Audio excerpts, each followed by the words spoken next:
დღეს ვხსნით ხელვაჩაურში იუსტიციის სახლს, რომელიც აჭარაში არის რიგით მე-9. ეს არის ჩვენი მთავარი პრინციპი, რომ სახელმწიფო სერვისები რაც შეიძლება ახლოს იყოს მოქალაქესთან და ზუსტად ამ პრინციპით მოქმედებს იუსტიციის სახლი.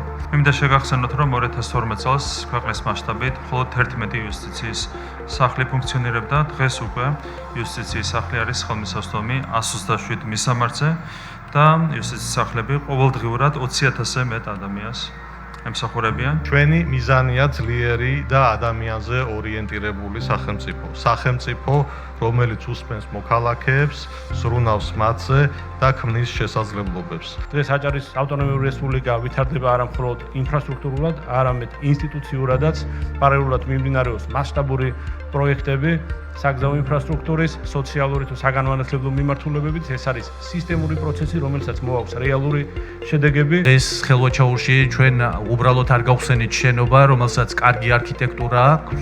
ეს არის ადგილი, სადაც მოქალაქე კიდევ უფრო ახლოს მიდის სახელმწიფოსთან და კიდევ უფრო უახლოვდება მას. ეს არის ადგილი, სადაც თითოეულ თქვენთაგანს აქაურ მაცხოვრებელს აქვს შესაძლებლობა სწრაფად, ხარისხიანად მიიღოს 500-ზე მეტი სერვისი. ეს არის ადგილი, სადაც თანამშრომლები, რომლებიც თქვენ აქ დაგვხვდებიან, არიან პროფესიონალები, რომლებმაც ზუსტად იციან თუ რა უნდა აკეთონ და როგორ.